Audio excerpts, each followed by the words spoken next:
Doesn't that diminish the effect and the importance of Jesus' resurrection?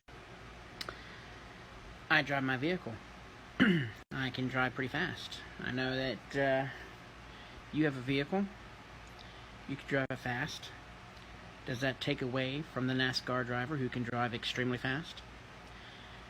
I can get some paints and paint a picture, but does that take away from the Mona Lisa? Point simply, the answer is no. Just because there was other resurrections doesn't take away from Jesus's. Also, their resurrections and his were different for multiple reasons. First and foremost, his resurrection was for the first eternal resurrection, and it was so that all of mankind will have eternal resurrection. Also through that, all the sins of mankind throughout all of time was taken with him when he went to hell and leave it there. When he went to set the captive free in paradise, also known as Abraham's bosom, before he resurrected from the grave.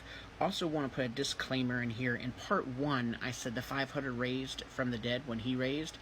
I was misspoken. Trying to get my point across real quick.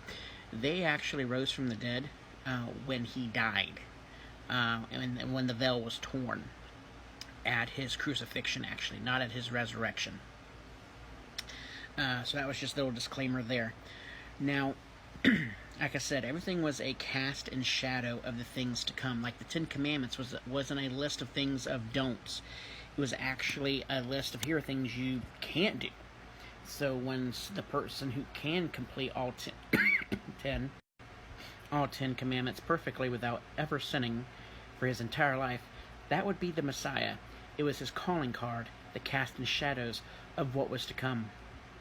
All of Jewish culture that was handed to the Jews from God in Exodus 20, every holiday, every practice, everything points to the Messiah, who he would be, and his ministry here on earth, and his ministry to come that he's still yet to do. Their resurrections gave a promise of the resurrection that would one day matter.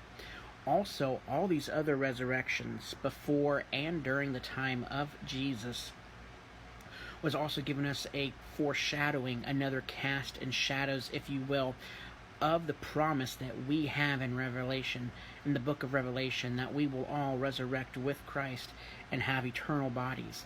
It was a foreshadow of that because even though they had raised from the dead, they did die again. But they, when we receive our new heavenly bodies, when we have been all resurrected, we will have eternal bodies that will never die.